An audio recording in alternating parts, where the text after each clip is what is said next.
뉴스에 보니까 경포해수욕장이 오늘 폐장을 한다고 하더라고요. 예.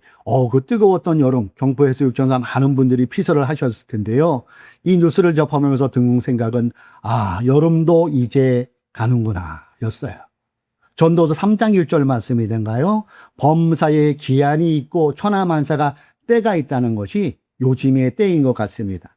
그런데 여러분, 계절만 때가 있는 게 아니더라고요. 우리 인생에도 때가 있어요. 젊었을 때가 있으면은 노년일 때가 있고, 성공할 때가 있으면은 실패할 때도 있다는 것이죠. 그러나 공통점은 이 또한 지나간다는 거예요. 이 또한 지나가요. 아마 설교하는 여러분들도 수긍하는 부분일 거예요. 그런데 오늘 본문은 여기에서 한 걸음 더 나아가고 있어요. 오늘 우리가 읽은 이 17절의 말씀에 보면은 이런 말씀이 나와요. 이 세상도 그 정욕도 지나가되 오직 하나님의 뜻을 행하는 자는 영원히 거하느니라. 그렇죠? 지나가는 것만 있는 것이 아니라 남는 것도 있다고 얘기하고 있습니다.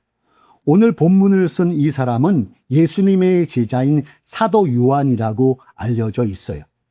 이 서신서로 많이 만들어진 이 신약 성경은요, 당시 대상들이 예배 없이 초대교회 성도들이었거든요. 사도 요한 역시 마찬가지였어요. 당시 초대교회 성도들이 1차 수신자였어요. 그 당시에는 세상의 유혹이 지금 못지않게 황량했을 때고요. 교회 안에도 바람직하지 못한 이단사설, 소위 영주주의 같은 그런 잘못된 사상들이 사람들을 미혹하고 있었어요. 바로 이때에 사도 요한이 붓을 들어서 쓴 게 요한 1서 내용이라는 거예요. 그러면서 사도 요한은 우리가 읽은 본문 15절에 보면은 이런 말씀이 있어요. 15절 제가 읽어볼게요. 이 세상이나 세상에 있는 것들을 사랑하지 말라. 누구든지 세상을 사랑하면 아버지의 사랑이 그 안에 있지 아니하니라. 언뜻 보기에는 그러면 우리는 뭐 먹고 살지? 세상을 사랑하지, 세상을 단전하고 우리는 어떻게 살아? 이런 뜻이 아니고요. 이 세상이나 세상에 있던 것을 사랑하지 말라는 그 의미는 하나님께서 창조하신 자연이나 우리가 살아가는 세상 자체를 부정하는 말이 아니죠. 여기서 말하는 세상은 가치관이라는 거예요. 즉 하나님 없이 살아가라는 세상의 가치관과 욕망을 경계해야 된다는 의미로 이 용어를 쓴 거예요. 그러면서 16절에서 구체적으로 세상의 욕망, 세상의 가치관을 세 가지 특징으로 사도 요한은 구분하고 있어요. 그것이 노란 것이 보이죠? 안목의 정욕, 그리고 육신의 정욕, 안목의 정욕, 이성의 자랑을 꼽고 있어요. 쉽게 말하면은 더 가지고 싶은 것, 더 인정받고 싶은 마음, 더 높아지고 싶은 욕망. 그런데 여러분, 인간에게는 저도 이런 마음이 있거든요. 이거 어떻게 하겠어요? 그렇지만 이것을 다스릴 수 있어야 된다는 거예요. 우리는 사람인지라 다른 사람이 가진 것을 보면은 나도 가지고 싶은 충동을 저는 느끼게 되더라고요. 다른 사람이 나보다 앞서 가면은 질투도 생기고 불편하기도 하고 나는 뭐지? 그런 생각이 저에게도 들더라고요. 사람들에게 인정받으면 누구나 사람은 기분 좋아져요. 그런데 알아주지 않으면은 아닌 척 하지만은 그 마음 내면에 섭섭한 마음이 저도 들어오더라고요. 여러분은 어떤지 모르시겠어요. 이러한 인간의 마음이 이 당시 사도 요한이 쓸 당시에 2000년 전이나 지금이나 사람의 마음은 크게 다르지 않다는 거예요. 즉 사람은 욕망 속에 몸부림치는 존재이기도 하다는 것이죠. 그리고 지금은 그 욕망, 2000년 전쯤에 사도 요한이 붓을 들어 펜을 들어 이 편지를 쓸 때 그때의 욕망이랑 지금의 욕망은 똑같이 존재하면서도 그 속도는 엄청난 광케이블 속도만큼 빠르다는 게 다름은 다르다는 것이에요. 저는 유튜버를 하는 사람이잖아요. 크리에이터라고 하죠. 여러 가지 다큐를 이렇게 올리고 하는데 유튜브를 많이 보는 경우가 있어요. 분석을 해야 되는 거 보니까 본의 아니게 이렇게 올라가는 거 보면은 집 자랑하는 사람도 많고 또 뭐 조그만 금액으로 엄청난 조회수가 나와서 이 안에 몇 억을 번다는 그런 내용도 올라가고요. 또 여행지를 다니면서 맛집을 이용해서 행복하는 표정으로 막 이렇게 올리는 사람들 정말 많고 조회수도 굉장히 보게 돼요. 그러면서 어느 순간이지만은 내 삶이 초라하게 느껴질 그때도 있더라고요. 야, 이 사람은 똑같이 유튜버인데 이 정도 조회수 나오네. 야, 이거는 정말 나도 가져야 되는 거 아니야? 이 정도 집에서 살아야 진짜 인생 제대로 사는 것 아니야? 이런 유혹이랄까요? 이런 마음이 솔직히 드는 게 저의 마음이기도 했었어요. 바로 이 시점에서 본문의 17절이 우리에게 경종을 울려주는 거예요. 그러한 마음을 어떻게 평가합니까? 17절 말씀 이렇게 얘기하죠. 이 세상도 그 정욕도 지나가되, 노란 것이 지나가되를 마음에 한바 담으시고 이것을 음미해 보면 좋겠어요. 그렇습니다. 큰 집에 살든 작은 집에 살든 소위 세상인으로 성공하든 쫄딱 망했든 이 또한 지나간다는 거예요. 영원한 것이 없다는 것이죠. 여러분, 해마다 1년에 6개월이나 1년 지나면 꼭 새로운 스마트폰이 바뀌잖아요. 요즘에는 요만한 명함이라고 하나요? 그런 스마트폰이 또 나왔어요. 삼성에서 200만 원이 훌쩍 넘어가요. 근데 사람들이 그거를 사요. 근데 불과 1년 전만 해도 또 다른 휴대폰이 나왔었거든요. 근데 1년 전에 휴대폰은 이미 고물이 된 거예요. 지나가는 거예요. 뉴스에서 화제를 모았던 여러 가지 사건, 여러분 기억나는 거 있나요? 1년 전의 사건? 다 지나가요. 잊어버려요.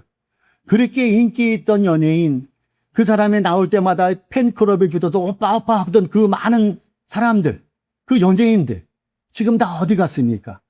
그래서 소위 원로 축에 속한 이 배우들이나 가수들은 본인이 유튜브 채널을 개정을 해서 본인의 살아있음을 알리는 그런 유튜브들도 굉장히 많이 있음을 보게 돼요.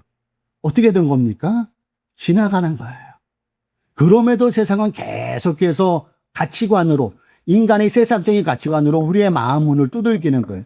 아니야, 더 가져야 행복해. 여기까지는 가야 너 성공한 사람 돼. 사람들에게 인정받아야 네 인생 편하래도, 그러면서 자꾸 무언가를 잡고 쫓기려고 하는, 쫓아가고 하는 그런 초조함을 사람들 마음속에 집어넣어요. 근데 분명히 본문은 말합니다. 이 또한 지나간다는 것이에요. 여러분, 우리의 삶을 이렇게 한번 돌이켜보세요.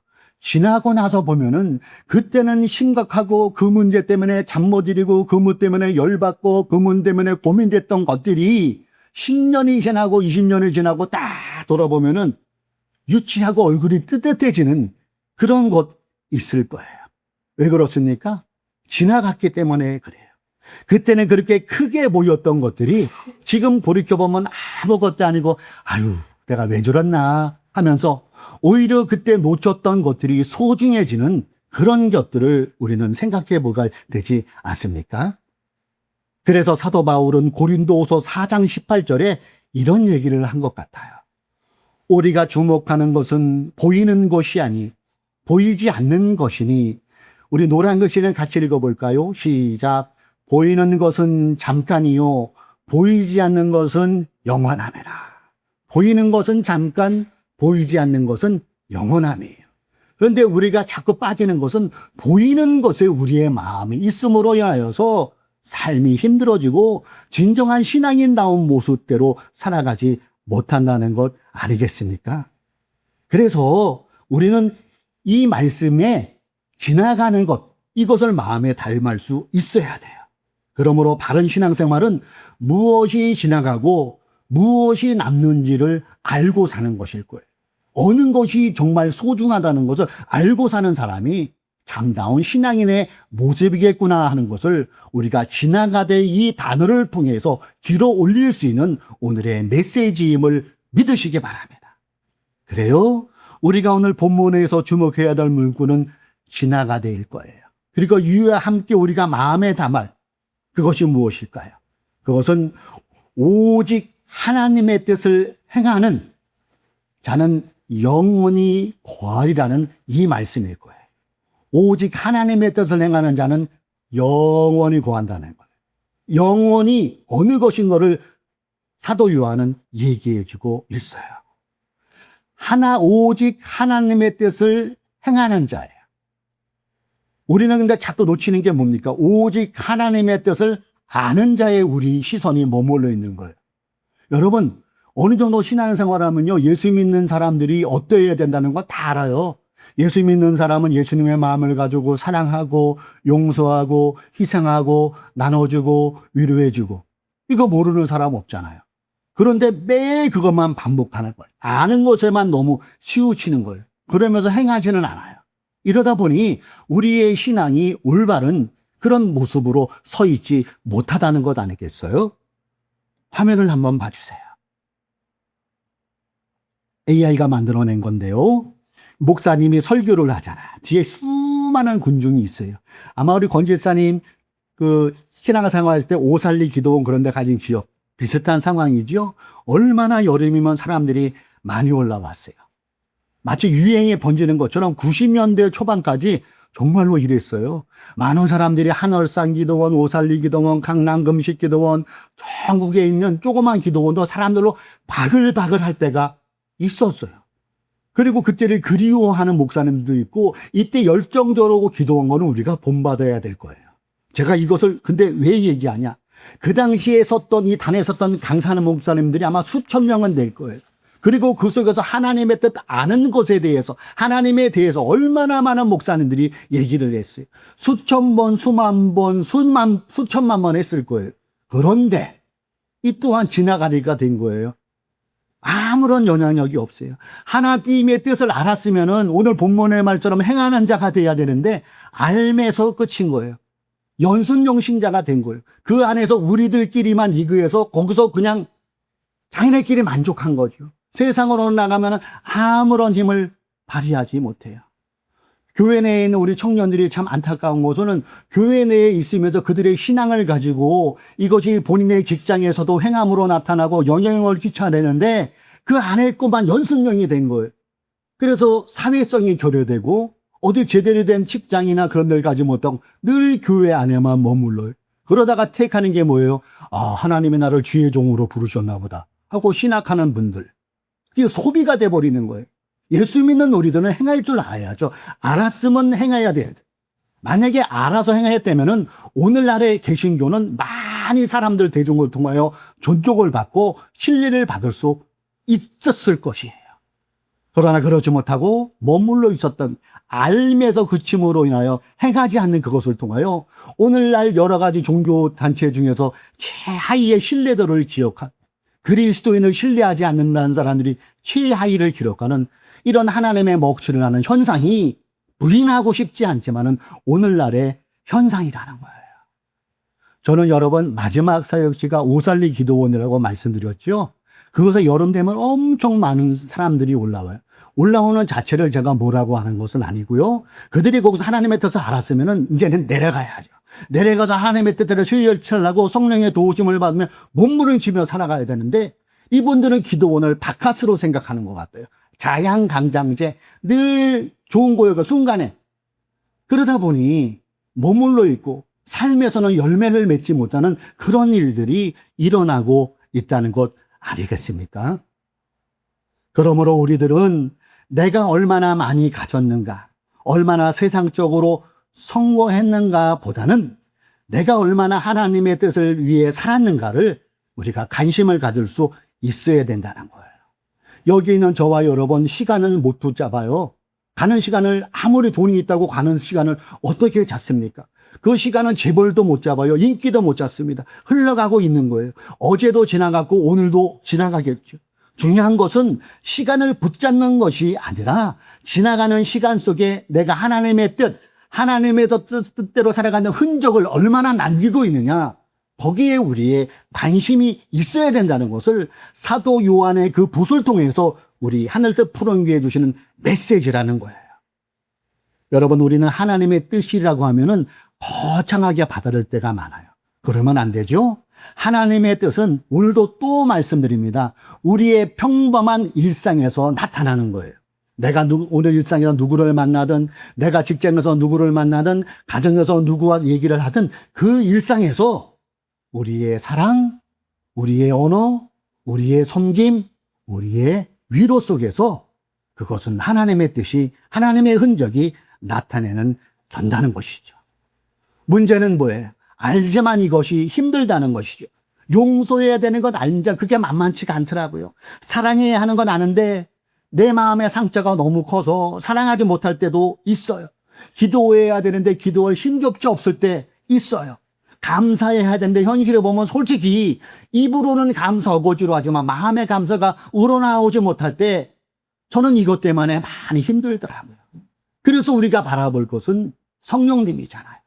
우리 성령님은 우리의 연약함을 아시고 도우시고 우리를 위하여 탄식하시고 우리를 위하여 친히 강구하셨다고 하셨잖아요. 그래서 성령님의 도우심을 구하면서 일상을 살아가면서 주님의 뜻대로 살아가기 위해서 몸부림치면서 삶 요소에 흔적을 남기는 거예요. 개가 다니면서 오줌을 넣어서 영역을 표시하듯이 우리의 하루하루 일상에서 흔적을 남겨놓으면서 그 속에서 영혼을 길어 올리는 저와 여러분이 될 수 있어야 된다는 것이죠. 사랑하는 성도 여러분, 여름이 가고 있어요. 바로 이때에 나를 한번 들여다보세요. 지금 나는 뭐 때문에 힘들지? 저도 힘든 거 있죠. 왜 없겠어요? 뭐 때문에 힘들지? 그러나 오늘 사도 요한을 주는 이 말씀 속에서 위로를 얻어야 돼요. 뭐 때문에 힘들지? 그것 또한 지나간다는 거예요. 그리고 여러분 혹시 일이 잘 될 때 있잖아요. 그때도 나를 돌아다 봐야 돼요. 이 또한 지나가리. 그 마음으로 하나님께 감사하면서 겸손한 모습을 견지해야 되겠죠. 이 세상도 그 정욕도 지나가되 오직 하나님의 뜻을 행하는 자는 영원히 거하느니라. 믿으시면 아멘 하시기 바랍니다. 그래요. 하나님의 자녀가 된 우리는 지나가는 것에 인생 걸지 말고 영원히 남는 것에 우리의 관심이 있어야 돼요. 그리고 그 뜻을 행할 수 있도록 성령님의 도우심을 구해야 돼요. 그래서 하나님의 뜻을 따라 살아내는 오늘의 실천이 하나님 앞에 남는 거예요. 영원히 남는 겁니다. 간절히 바라기는 이 또한 지나가리라는 세월 속에서 성령님의 도우심을 따라 영원한 것을 살아내는 저와 여러분의 일상이 되시기를 주님의 이름으로 축원드립니다. 그래서 오늘 본문의 제목을 이 또한 지나가리로 정해보았습니다. 썩어져 가는 것에 우리의 마음을 뺏기기보다는 영원한 것에 우리의 마음을 두고 살아가는 참다운 신앙생활 되시기를, 그런 신앙인 되시기를 주님의 이름으로 축복합니다. 기도하겠습니다.